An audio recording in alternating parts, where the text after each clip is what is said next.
And now, Storm Tracker weather with meteorologist Cesar Cornejo. Winds were calmer earlier today, but we can expect to see a lake wind advisory for tomorrow. It's going to last from 2 till 8 p.m. and we can see wind gusts up to 35 miles an hour. It's going to be for the American Falls Reservoir, so rough chop is to be expected. Make sure, if you're on a smaller craft, to wear a life vest and to be sure to maybe just wait a bit, maybe hang out on earlier in the day or go out on Monday.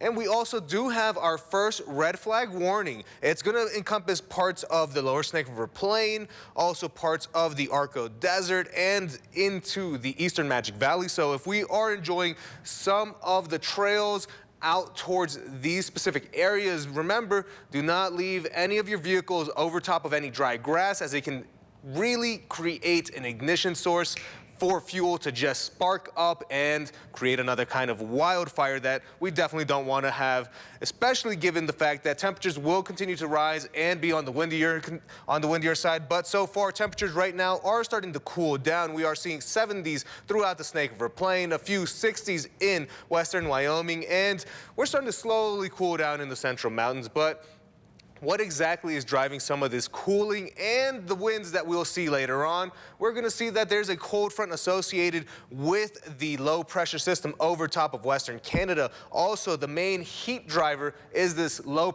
high pressure system.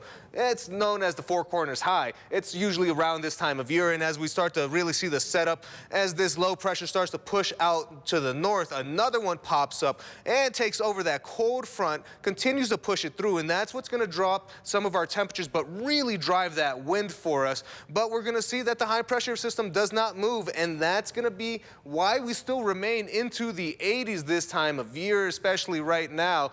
And for tonight, we're expecting to see temperatures remain into the 50s for us. And for wind tracker, it is going to start off on the calmer side, but by the time we get to the late afternoon, we're going to start to see double digits, and going into the overnight hours, it becomes a lot calmer. And for tomorrow, we're expecting to see temperatures slightly cooler than what we saw today. Temperatures not going to be reaching the 90s for us. And for your Southeast Idaho Chevy dealer 7-day forecast for Pocatello, not only are we expecting to see plenty of sunshine, but we are seeing windy conditions lasting until tomorrow and going on into Monday before we see a return into the 90s by the second half of the week. Idaho Falls, very similar 7-day forecast, slight bit of cloud cover for Monday, but we continue to stay beautifully dry throughout the rest of the week. Rexburg, once again, carbon copy 7-day forecast. We are expecting to see the Teton area, see plenty of sunshine, less winds, but temperatures remaining into the 80s and into the 70s for the first half of the week. And then for the Central Mountains, while we are expecting beautiful sunshine, we do expect winds to continue.